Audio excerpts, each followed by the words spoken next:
Assalamualaikum warahmatullahi wabarakatuh. Salam sejahtera untuk kita semua. Senang bisa melanjutkan atau bertemu dengan Anda kembali. Kali ini saya akan melanjutkan perkuliahan digital forensik kita.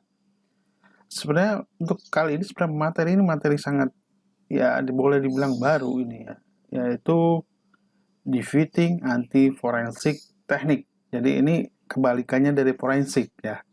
Di anti forensik, bagaimana kita coba mengalahkan teknik-teknik anti forensik. Kalau forensik kan bertujuan untuk menggali informasi yang sebenarnya. Nah ini coba untuk antinya, menghalangi misalkan dengan dikasih password, hidden file dan segala macam. Nanti macam-macam ya. Baik, untuk mempersingkat waktu, kita langsung aja ke materi kita selanjutnya, yaitu anti forensik. Nah, nih. Saksikan di slide berikutnya. Baik, seperti yang saya bilang tadi, apa sih sebenarnya anti forensik? Ya, anti forensik atau kita juga mengenal dengan counter forensik. Ya, ini bukan suatu istilah atau term yang umumnya, yaitu sekumpulan teknik ya yang bertujuan untuk bagaimana dia menghindari, mencegah ya proses investigasi forensik secara benar. Artinya bagaimana menghalangi atau bagaimana mempersulit lah istilahnya ya. Dan ini juga sering saya jumpai juga ya. Terutama misalkan kalau biasanya tersangkanya itu victimnya itu orang-orang IT yang tahu tentang IT ya. Ya. They may reduce the quantity and quality of digital evidence available. Jadi entah dia ini akan mengurangi kualitas dan kuantitas daripada barang bukti digitalnya ini yang tersedia. Jadi tujuan-tujuannya biasanya untuk menginterap atau mencegah pengumpulan informasi ya, atau kalau tidak dia untuk membuat lebih sulit lah ya tugas-tugas investigator dalam menemukan ya. Kemudian juga untuk bagaimana menghapus ya tracing dari jejak-jejak ya kriminal atau ilegal aktivitas ilegalnya ya. Kemudian juga akan mengurangi keakuratan dari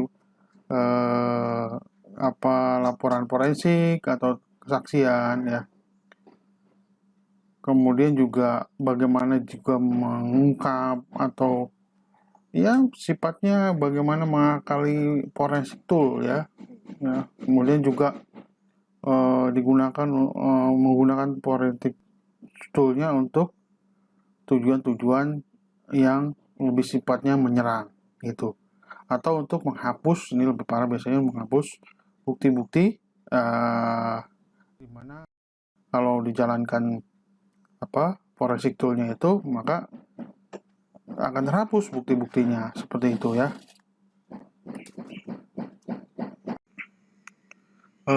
Macam-macam anti forensik dan teknik ya, mulai dari data atau file deletion ya, penghapusan file ya, data, kemudian memberi password ya, password protection, adanya steganografi, data hiding ya, terus kemudian yang kelima trail obfuscation, artifact piping, overwriting data, metadata jadi ditiban lagi, enkripsi ya, ini beda-beda tipis dengan steganografi ya.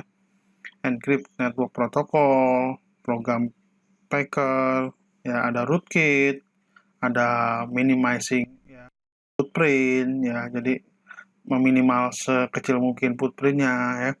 Adapun ada juga exploiting forensic tool bug ya, jadi tool-tool forensik ada bugnya gitu, dan dia manfaatkan bug itu. Ada detecting forensic tool activities ya, jadi kalau ada yang tool forensik dia akan memberitahukan, mendetek ya. Ini sama halnya kalau kayak ada serangan gitu. Jadi ada IDS-nya, intrusion detection system-nya gitu ya. Ini tapi untuk forensik. Oke, seperti itu. Nanti kita akan jelaskan lebih detail satu persatu. Oke, nah contohnya data atau file dilation ini adalah misalkan adalah covering track. Di sini bilang covering track of the illegal activity in often a concern for intruders.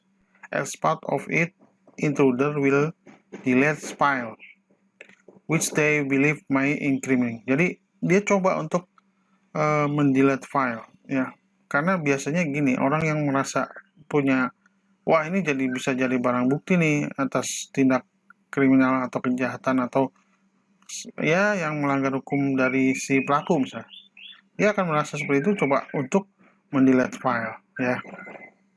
Nah, bagaimana seorang investigator mengakali ini atau menanggulangi itu ya? Bisa jadi kalau saya juga pernah mengalami hal seperti ini, misalnya kita punya banyak teknik ya dengan misalkan data recovery tools ya. Ini tergantung daripada OS-nya ya, nggak semua sama ya, seperti itu cara-caranya mungkin. Jadi ada data recovery tool karena esensinya data yang di-delete di komputer itu kalau nggak diformat secara hardware ya, di sisi hard disknya cuma dari software kan masih bisa dikembalikan di recovery. Nah, apa yang terjadi ketika sebuah file itu di-delete? Ini kita konteksnya masih di operating Windows ya. Nanti coba kita ke Mac ataupun ke Linux ya. Di dalam patch system ya, dia biasanya operating system hanya mereplace, hanya mengganti huruf pertama yang di delete ya, biasanya dengan hack bytecode E5H. Jadi kalau yang mungkin Anda sering pernah lihat misalkan latihan 1 L-nya tuh hilang, cuma ada bintang gitu ya. Latihan 1. Nah, itu sebenarnya udah di-delete gitu sama usernya, tetapi sebenarnya di dalam OS-nya itu belum benar-benar ya. Kita atau kalau ketika Anda menghapus di whiteboard ya, spidol pakai spidol terus dihapus hilang, atau nulis di kertas pakai pensil terus dihapus pakai penghapus. Itu tidak seperti itu.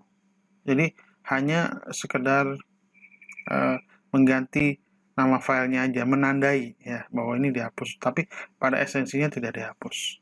Nah, kemudian untuk di NTFS seperti apa ya?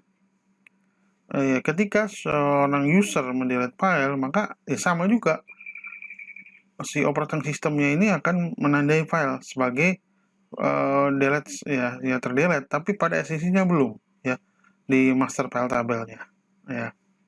Nah, cluster yang dialokasikan itu ya, file yang itu ditandai sebagai sesuatu yang kosong, yang free ya. Padahal sebenarnya masih ada gitu ya, seperti itu ya. Nah, ini salah satunya misalkan gini ya.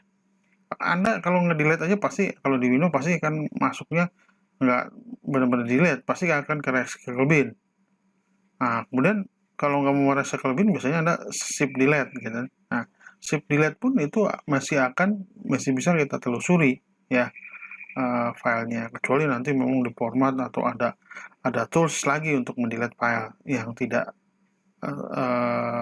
bawaannya di OS Anda gitu ya.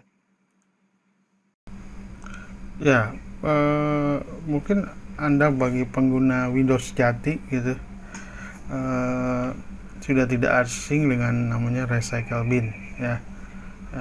Jadi di recycle bin ini sebenarnya memang diperuntukkan ya sebagai temporary storage atau media penyimpanan sementara ya untuk file-file yang dihapus. Jadi memang didesain memang ketika suatu saat bisa direstore lagi gitu ya. Mungkin dia dulunya tidak berpikir panjang misalkan untuk langsung menghapus suatu file tersebut gitu ya, pas kemudian berpikir aduh iya udah dihapus filenya gitu kan. Nah, di sini kita bisa kembalikan restore kalau masih pakai cuma delete doang ya. Tetapi kalau misalkan zip del kan itu kan tidak akan tertampung atau nge-bypass ke recycle bin. Tentunya harus ada langkah-langkah yang lain gitu, tidak hanya sekedar buka recycle bin terus di restore ya. Jadi nanti akan bermacam-macam ya, nanti apa namanya cara-caranya ya, bagaimana. Tentu Anda harus mempelajari bagaimana recycle bin bekerja ya. Dari situ nanti Anda coba lihat di slide perkuliahan saya yang lebih detail ya. Ini saya tidak membahas semua slide karena lumayan, ini ada sampai 80-an ya kalau dibahas ya, lebih dari di atas 60 nih ya. Jadi Anda tinggal coba lihat slide-slide-nya lebih detailnya ya, bagaimana recycle bin cara kerjanya seperti apa ya, kemudian bagaimana damage or delete file itu ada di info 2 gitu ya. Anda tolong dibuka slide-nya ya, slide lebih detailnya di situ ada ya. Jadi bagaimana juga damage file dalam sebuah recycle bin ya, nanti juga ada juga di situ. Jadi tolong nanti dilihat juga recycle slide-nya, maksud saya slide-nya. Situ akan ada lebih rinci lagi. Nah, ini misalkan sudah tidak ada di recycle bin ataupun zip delete pun karena dengan zip delete dan segala macam ya, ini kita bisa coba dengan file recovery tools ya. Di Windows misalkan ada recover my file ya, di slide itu ada nih, di slide-nya ya, di bawahnya itu ada alamatnya, itu bisa Anda download juga ya. Ada is as data recover wizards ya, yang merecover data yang hilang dari PC ya. Kalau recover my file itu ya biasanya recover delete file dari Windows recycle bin ya. Jadi macam-macam sih sebenarnya, banyak lah recover itu. Coba dimanfaatkan aja itu untuk bagaimana ini. Juga saya juga kadang-kadang dalam pemeriksaan juga pasti ada yang coba menghapus begitu, tapi ternyata bisa diangkat di recover, kecuali di format ya. Sebenarnya di format juga ada teknik-teknik lain yang bisa kita gunakan, tapi ini untuk hal-hal yang tidak terlalu parah banget gitu ya, cuma hanya mendelete. Biasanya si tersangka pasti karena merasa ini file penting, bisa jadi barang bukti, di delete biasanya. Tapi kita coba untuk gali.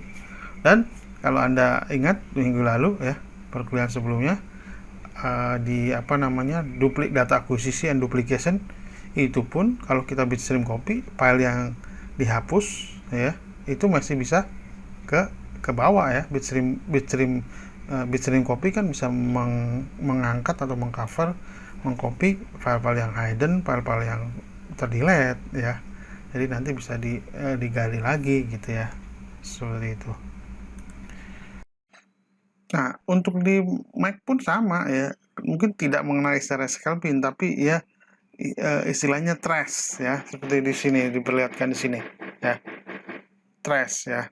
Itu pun bisa di restore atau dengan mengklik put back ya. Mungkin yang pengguna Mac udah lebih biasa, lebih tahu lah ya. Nah, kalau yang pengguna Linux seperti apa? Ini file recovery dalam Linux ya. File dalam Linux ya, filenya yang telah delete biasanya kita menggunakan command / ya bin.rm ya, remain on the disk. Jadi kalau prosesnya bekerja ya, file terbuka, dia kemudian akan remove file dan file content are still on disk. Jadi tetap sama prinsipnya. Windows, Mac sama juga. Artinya tetap sebenarnya ada di disk. Cuma dia hanya menandai saja. Jadi prinsip-prinsipnya sama pada baik di OS Windows, Microsoft Windows, Mac, Linux, intinya sama. Jadi namanya nge-delete file di komputer itu tidak seperti Anda menulis di pensil terus dihapus pakai hapusan terus hilang. Jadi cuma ditandain doang.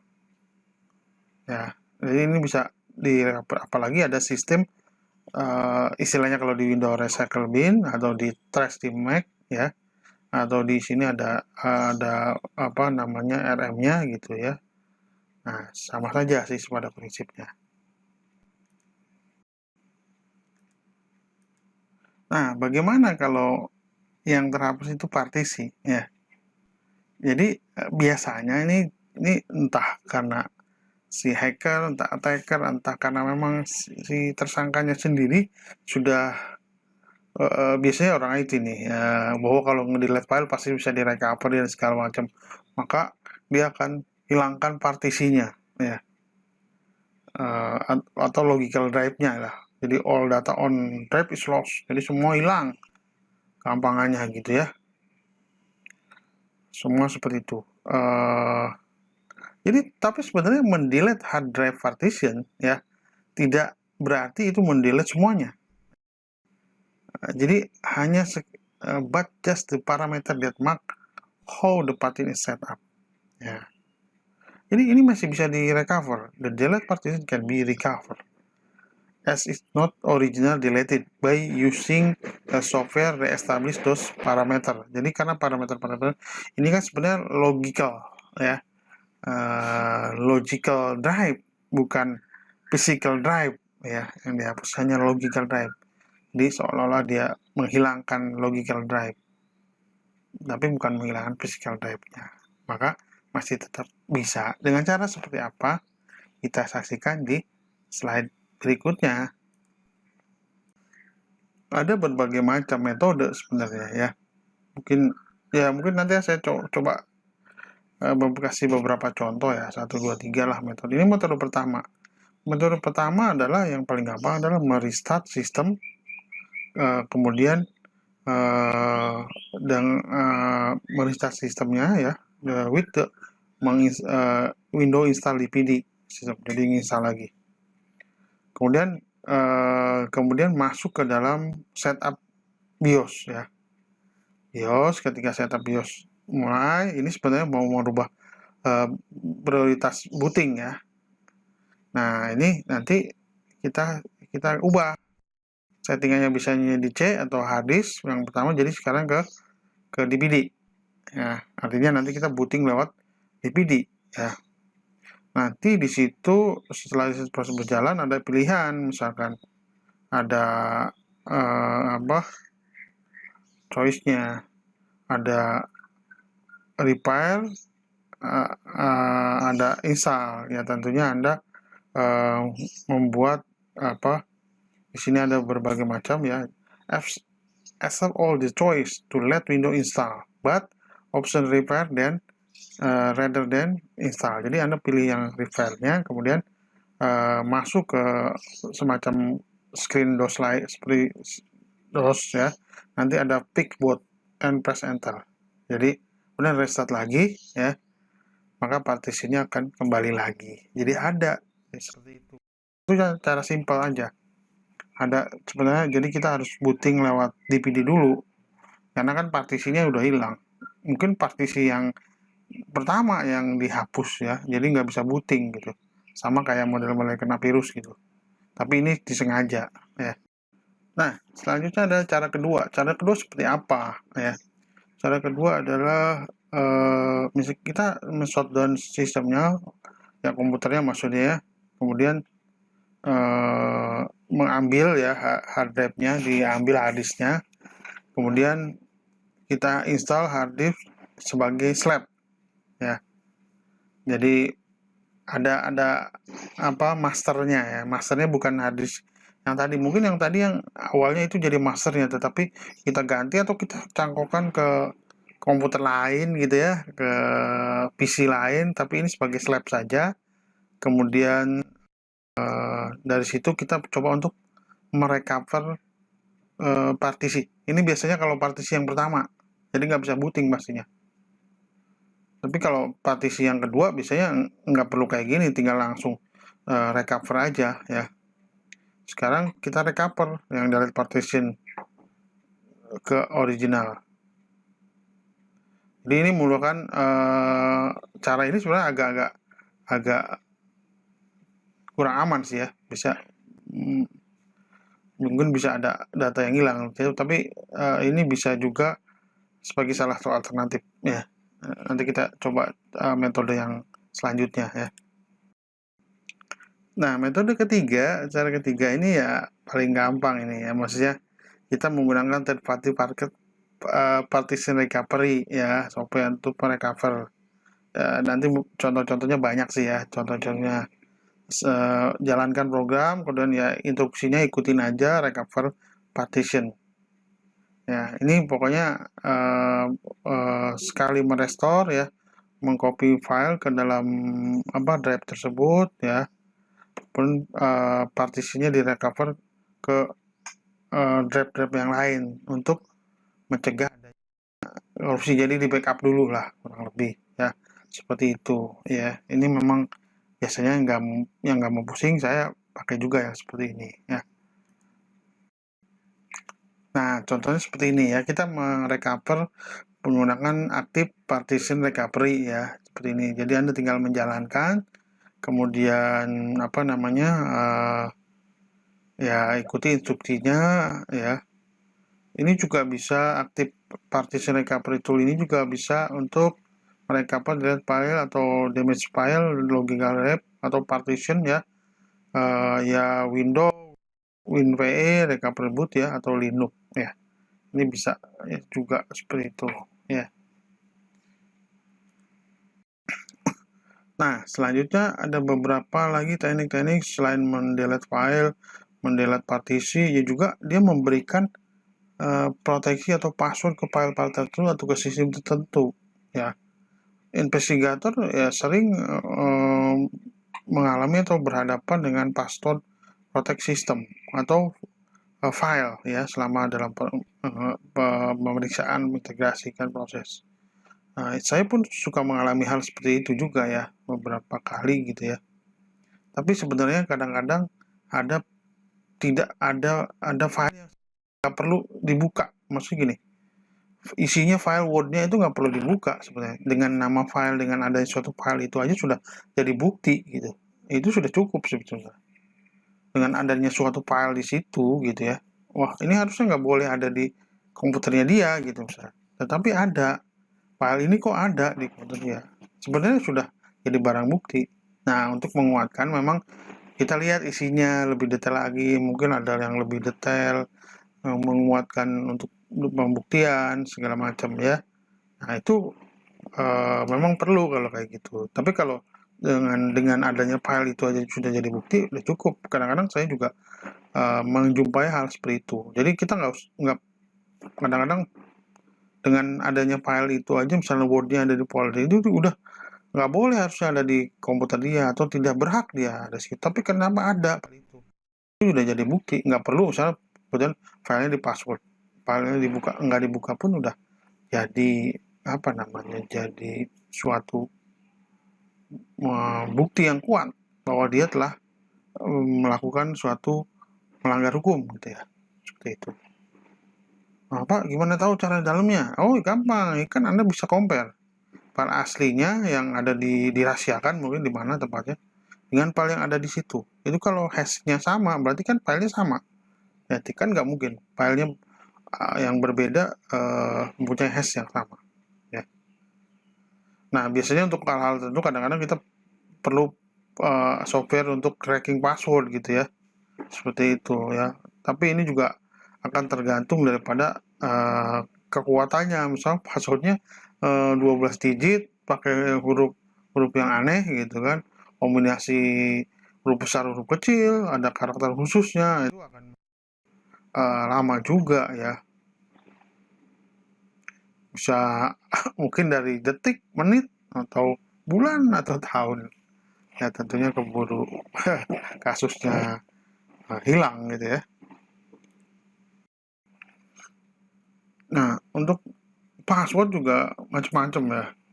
Ada berbagai jenis, ada clear text password. Ini mungkin agak gampang ya, ketika udah dijebol passwordnya bisa langsung tak ketahuan. Biasanya ada ASCII local machine ya, di apa di registrinya bisa ini kelihatan ya. Ada yang obfuscated password ya. Ini adalah yang disimpan atau dikirimkan setelah atau sebelum transport ya. Jadi terpisah ya. Jadi terpisah daripada proses pengiriman datanya sendiri. Jadi ini ada algoritma tersendiri. Ada lagi yang hash password. Nah, ini sebenarnya mirip dengan itu, tapi ini sifatnya menggunakan hash algorithm. Jadi kalau kita balikan lagi gitu ya, itu nggak bisa nggak bisa kita temukan lagi. Misal hashing code-nya ini dibalikin malah ngaco lagi. Maksudnya gini, kalau obfuscated itu reversible. Jadi ketika kita dapat, coba dibalikan lagi password itu gitu ya. Udah ketemu ininya, polanya, dibalikan lagi akan dapat gitu ya. Sama, tapi kalau hash itu hashnya dapat pun ya, hashnya dapat kebongkar nih passwordnya, tapi dalam bentuk hashing, tapi dalam bentuk hashing. Nah, ini dibalikin atau diobrak-abrik lagi ya, nggak bakal balik lagi ke nilai yang di hashingnya. Jadi ini lebih mantap lagi nih ya. Jadi hanya hash password ya membutuhkan cracking ya. Ya, yang lainnya itu sebenarnya lebih mudah lah ya. Lebih mudah untuk dibongkar, walaupun itu saya bilang nggak bilang itu mudah ya, lebih mudah dibandingkan yang hash password.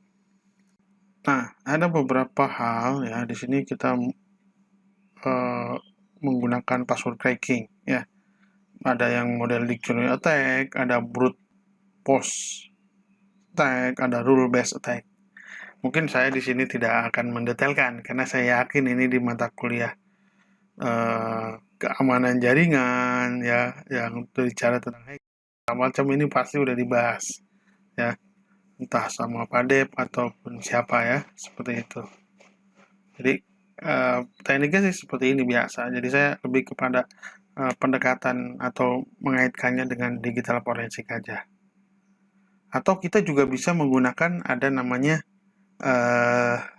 default password ya. Bisa Anda cari itu banyak ya. Mungkin Anda bisa lihat di slide perkuliahannya, itu lebih detail di situ ya. Ini tidak semua slide saya tampilkan, memang hanya poin-poin penting saja. Itu ada default password sih memang ya. Biasanya ada di websitenya atau apa ya. Untuk BIOS juga kan udah ketahuan passwordnya ini segala macam ya. Nah, seperti saya bilang bahwa tadi ya,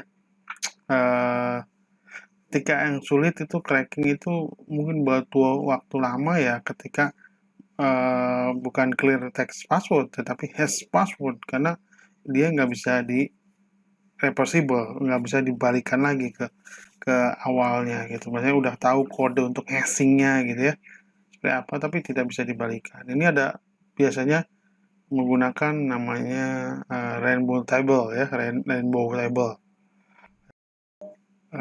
Rainbow table is pre-computed table which contain word list like dictionary file ya, kayak brute force gitu, and their hash value ya. Kemudian akhirnya akan membuat compare hash ya, capture the hash of password and compare it with pre-computed hash table. If match found, then the password cracks. Jadi ini juga agak sedikit tebak-tebakan juga ya. Kemudian easy to recover. It easy to recover password by comparing capture password hash to pre-computed table. Jadi ini sebenarnya ya, walaupun nggak mudah, tapi ini coba untuk dipecahkan gitu lah, seperti itu. Nanti ada lagi mungkin bagaimana nanti pakai tools ya. Ada toolsnya nanti, RTGen atau WNRTGen, seperti itu. Mungkin Anda lihat di slide-nya. Di situ ada slide-nya, di slide-nya ada ya. Di sini tidak ditampilkan ya. Seperti itu ya. Nah, ini bagaimana misalkan kita mengecek atau Microsoft authentication-nya di Microsoft. Di situ kalau di Microsoft ada namanya tempat biasanya database untuk password dan segala macam, bisa ada security account manager, SAM ya. Ada juga NTLM Authentication. Ini ya, ada Kerberos ya. Tentu bagaimana untuk nanti misalkan biasanya hash password ya disimpan di SAM ya. Untuk menentukannya seperti apa kita lihat di slide berikutnya. Nah, ini adalah bagaimana hash password disimpan di Windows SAM. Ya, ini mungkin Anda melihat di sini ya. Lihat di sini. SAM is located at, misalkan namanya Sheila, Jason, ya Martin, no password, ada passwordnya. Nah itu nya, LMS-nya, user ID-nya, username-nya, ya, dimana memang misalkan LM hash ya bisa disable ya dalam Windows Vista atau operating sistem yang dari Windows Vista sampai ke sini ya. Bisa jadi blank aja gitu. Jadi kita cuma ketik nama username di enter sudah masuk seperti itu. Nah, itu bisa Anda lihat di situ. Seperti itu. Nah, ini bagaimana misalnya sini membypass BIOS. Ya, sebenarnya gampang ya. Membypass BIOS ya. Buka BIOS-nya, matikan copot baterainya, selesai. Ya, jumper solder segala macam ya. Tapi juga bisa juga sih kalau nggak mau repot tadi ya, kita hafal beberapa default password BIOS misalkan untuk Dell, Biostar, Compact, ada Pretec, Postery gitu. Gateway pakai Spoom ya, saya kasih tahu juga ya. KDI, Pobis atau IBM biasanya pakai password Merlin gitu ya. Biostar biasanya Biostar juga pakai B besar gitu ya. Evoque pakai Central gitu ya. Nah, seperti itu. Biasanya motherboard gateway ya. BIOS ininya manufakturnya pakai SPOOMI, SPOOMI gitu ya. Agak hafal juga paket Bell, biasanya pakai Bell double L 9. Nah, itu yang paling gampang lah ya. Ada juga memang using password cracking gitu ya, ada aplikasinya ya. Ada aplikasinya yang buat gitu ya, untuk dia biasanya sih pakai CPROM gitu. Dari CPROM-nya nanti mengakses mengakses BIOS-nya ya. Ada juga yang sampai merubah jumpernya di solder, itu sebenarnya ya ribet sih menurut saya, tapi itu salah satu cara juga sih, betul ya. Ya sampai seperti itu ya. Kira-kira seperti itu untuk yang masalah di BIOS. Ya, atau juga kita bisa misalkan ada terkait dengan password admin gitu ya. Ya ada juga sih toolsnya, yaitu aktif password changer ya. Langsung bisa seperti Anda lihat di sini, bisa diganti, bisa pakai ya. Jadi untuk mereset lokal administrator ya, end user password on Windows ya. Jika dia lupa atau memang hilang gitu, atau sengaja dibikin. Jadi dengan ini gitu, mungkin kita nggak dapat passwordnya, tapi dengan aktif password changer kita bisa masuk login sebagai administrator dengan password blank. Itu aja sih sebenarnya intinya. Nah ya, selain tadi BIOS-nya dipasang segala macam, ada juga yang teknik-teknik misalnya steganografi. Nah ini mungkin agak beda dengan enkripsi ya, mengenkrip ya. Steganografi justru teknik untuk menyembunyikan pesan yang aslinya atau rahasianya dengan pesan biasa. Ya, artinya terlalu curiga ya. Extracting it at the destination ya. Jadi seolah-olah itu pesan biasa aja, tapi sebenarnya di balik mana itu ada pesan aslinya yang rahasianya. Ya, atau ya mungkin Anda pernah nonton film itu ya, yang Mona Lisa itu film yang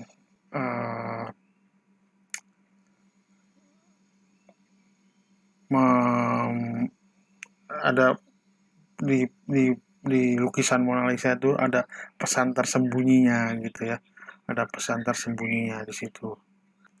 Nah, mungkin kalau pernah nonton film Mercury Rising ataupun Beautiful Mind, nah di situ syarat atau banyak ya, banyak menggunakan ya kriptografi dan steganografi mungkin ya di situ diperlihatkan lah di situ. Atau mungkin film yang lebih terkenal mungkin ya, Da Vinci Code. Nah, ada yang nonton pernah dulu Da Vinci Code, pasti itu nggak salah satu gambaran ya, steganografi di lukisan Mona Lisa. Itu yang saya bilang tadi ya. Nah, ini untuk kan agak sulit ya, kalau steganografi itu seolah-olah nggak ada yang aneh gitu. Beda dengan enkripsi kelihatannya hurufnya diacak. Pasti ada pesan benarnya gitu ya. Orang udah ketahuan ini acak. Tapi kalau steganografi, dia tidak ada keanehan gitu ya, seperti biasa. Tapi sebenarnya di situ ada makna-makna atau ya secret message-nya tadi. Nah, itu emang agak sulit secara ini. Makanya pakai steganografi analisis tools ya. Jadi banyak sepertinya.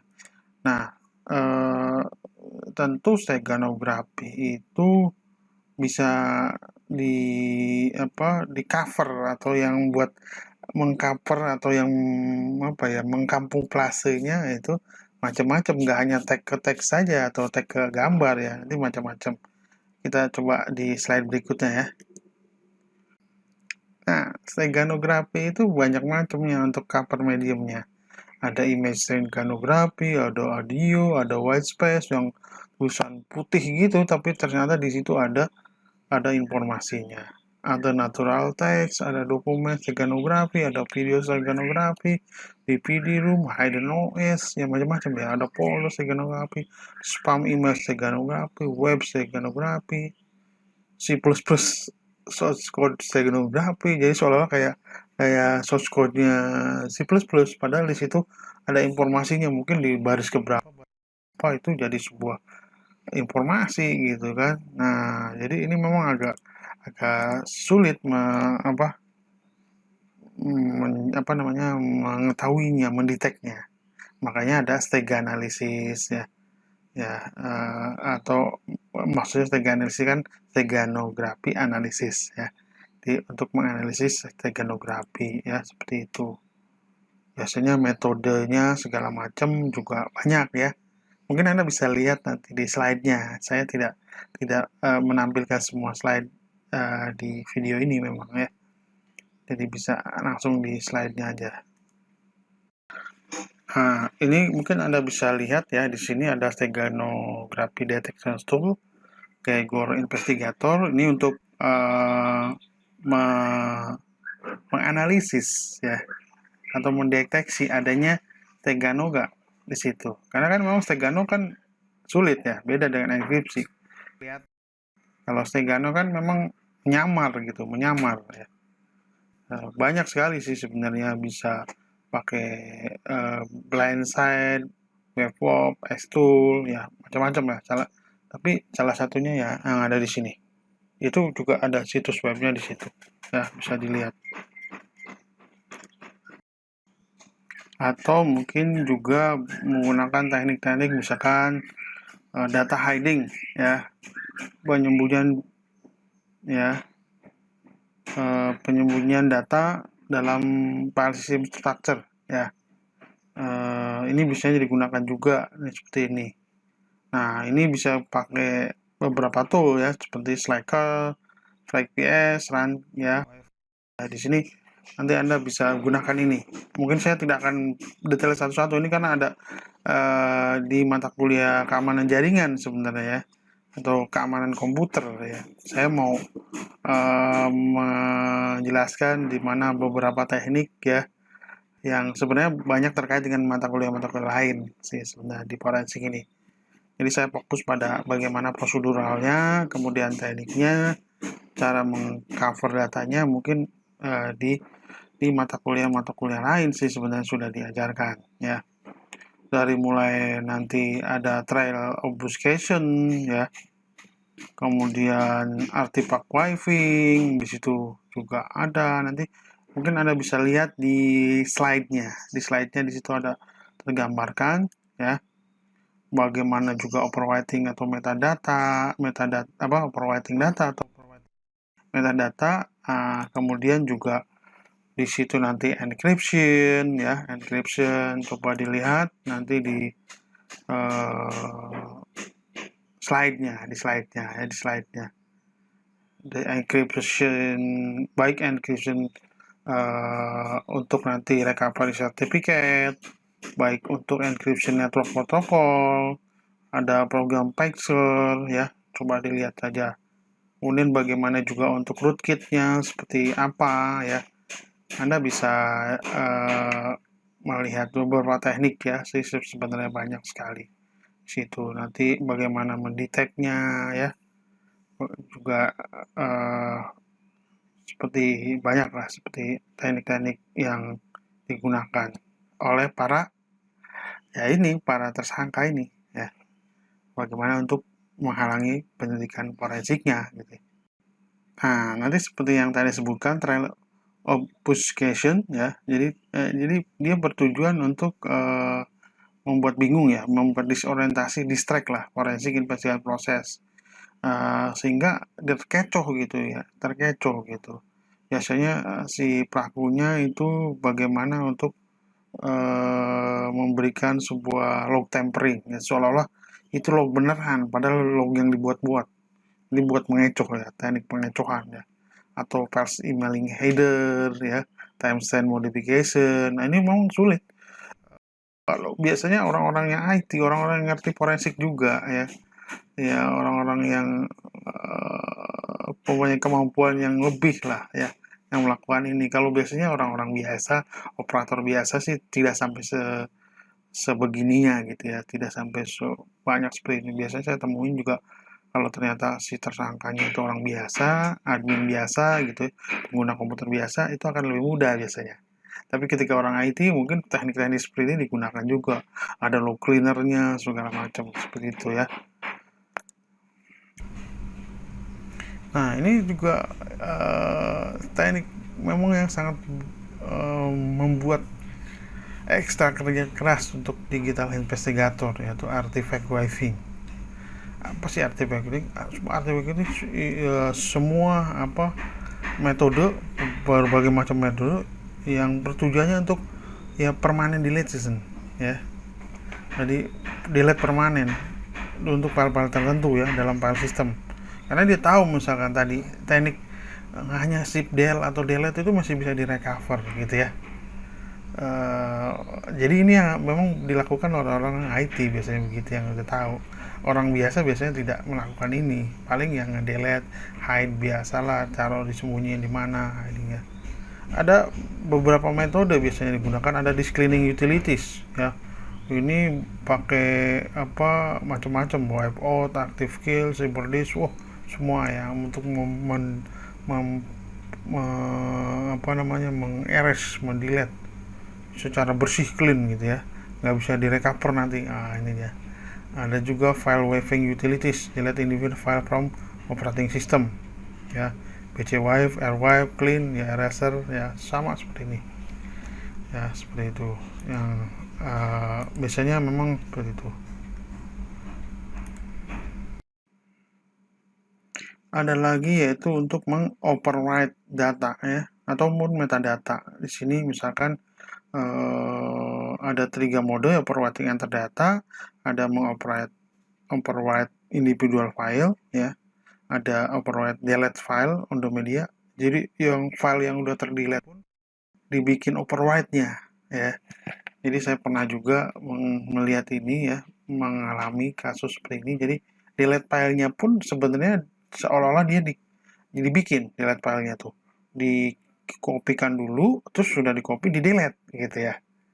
Yang itu sebenarnya disengaja gitu, supaya file yang delete yang sebelumnya, yang ada jadi barang bukti, itu hilang ceritanya, tersamarkan gitu ya. Ya, tapi dengan beberapa teknik saya juga akhirnya bisa mengetahui bahwa ini ada masukan data baru yang sebenarnya secara logika nggak masuk akal kan. Misalkan karena delete file pada tanggal berbeda gitu ya, dengan file yang sama, ada apa gitu. Kita memang harus butuh butuh apa analisis mendalam dalam forensik itu ya. Investigator use metadata to create timeline attacker action by organizing all of the computer timestamp in sequential order. Nah, ini kan dia akan menganalisa di sini. Nah, si metadatanya ini dicoba untuk dimodifikasi juga. Ini memang kayak gini, ya biasanya pelakunya orang IT juga yang tahu, paham akan ya sedikitnya komputer forensik gitu ya. Memang menyita waktu dan ekstra kerja keras sebagai digital investigatornya. Ya, pokoknya bisa tambahkan waktu seminggu lah. Misalkan normalnya seminggu kelar, ini kalau dengan orang IT biasanya perlu 2 minggu. Kadang-kadang 2 minggu belum dapat clue-nya gitu ya. Jadi kita nggak bisa boleh menyerah gitu.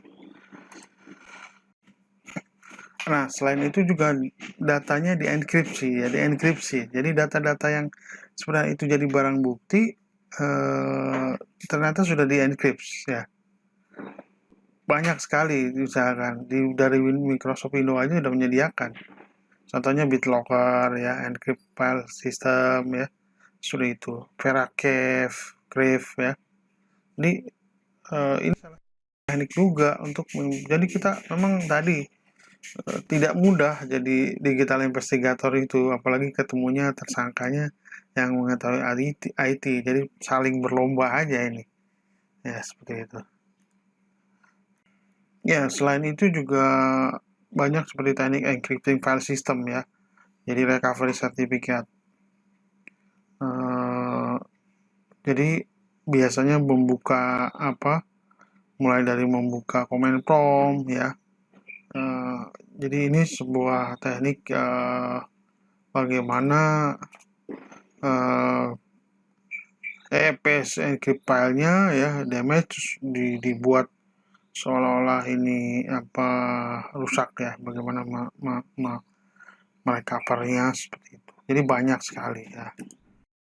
Jadi nanti baik itu juga begitu juga terjadi di network ya, nanti mungkin di slide berikutnya ya saya coba. Nah, ini sama juga yang tadi, tapi ini adanya di jaringan. Jadi encrypted network protocol. Jadi di network protokolnya biasanya dia si intrudernya mendeploy cryptographic encapsulation protocol. Jadi kalau nanti di bahasa network forensik ya, ini istilahnya akan dibahas lah bagaimana dia coba mengakali misalkan kalau dalam proses network forensik investigator ya. Jadi semua SSL TLS-nya protokolnya di encrypt. Jadi ini agak sulit juga nanti ngebongkarnya kan, header dan terprotok informasinya itu nggak bisa kita buka juga gitu ya. Nah, nanti juga ada penggunaan program packer ya. Program packer yaitu program yang digunakan untuk mengkompres dan mengencrypt executable program. Jadi exe-nya suatu program itu di encrypt gitu. Jadi dia nggak bisa atau orang lain nggak bisa menjalankan gitu ya. Mungkin itu jadi barang bukti, tapi karena nggak bisa menjalankan, maka ya udah nggak bisa membuktikan gitu ya. Ya, biasanya untuk menyembunyikan attack tool-nya ya. Jadi misalkan untuk bagaimana tool untuk menyerangnya segala macam, ini biasanya di network forensik sih ya, biasanya di jaringan kejadiannya. Oke, nanti kita lanjutkan lagi. Nah, bisa juga dia menggunakan teknik-teknik rootkit ya. Jadi digunakan, jadi ini dari penggunaan dari rootkit ini bisa digunakan misalkan untuk menyembunyikan data yang sebenarnya ini jadi barang bukti. Intinya kan semua di forensik begitu, barang bukti ya.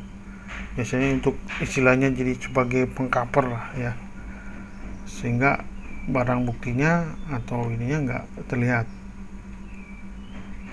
Ini rootkit bisa efektif ya kalau memang si penyelidikan investigasinya itu dalam keadaan live analisis ya, misalnya di network. Makanya ini kejadiannya biasanya di network ya, ada model-model tipe rootkit ya, profesor, ada hardware pemain rootkit ya, biasanya banyak nih yang ini ya, kernel net level rootkit, bootloader ya, application level rootkit, library level ya, macam-macam lah.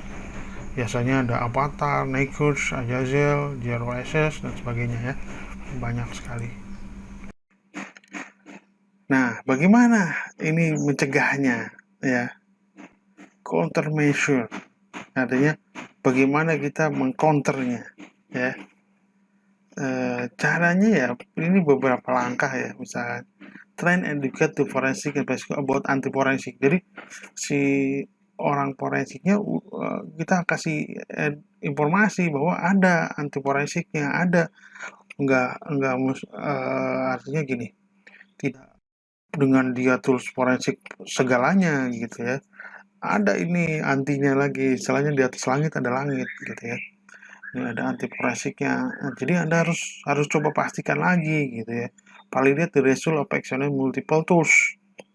Kadang-kadang saya memang kalau ada yang ngaco gitu, nggak masuk akal ataupun kurang ketemu gitu ya, clue-cluenya saya menggunakan tool yang lain yang berbeda ya. Misalkan untuk recover file pakai ini nggak bisa, pakai yang lainnya. Terus saja memang begitu. Jadi jangan mudah menyerah kalau di dunia forensik itu, karena memang sehebat-hebatnya ya attacker atau pelakunya pasti nanti ada celahnya di mana, kita bisa masuk sebagai bukti. Saya masih mempercayai bahwa setiap kejahatan pasti meninggal. Itu saya masih mempercayai itu. Jadi ini 3 impose strict law against illegal of use of anti-forensik tool ya, understand anti-forensik teknik. Jadi Anda tahu tadi beberapa teknik-teknik yang bisa jadi si tersangka melakukan itu gitu ya. Ya kita juga sering atau menambah pengetahuan ya, dan di situ use let's update komputer forensik ya, tools ya, use let's and update CFTs ya, computer forensik tool and testing ya, save data where the attacker can get all it ya, use intelligent decompression ya, replace weak file with stronger one. Jadi intinya bagaimana kita menghalau atau mengantisipasinya ya, seperti tadi ya. Oke, kita lanjutkan ke slide berikutnya. Nah, seperti yang tadi saya umumkan ya, setiap kejahatan pasti meninggalkan jejak ya. Jadi memang tadi dari sekian banyak anti forensik ya, memang di terakhir-terakhir itu memang yang biasanya dilakukan oleh orang-orang yang mengetahui IT ya, si pelakunya.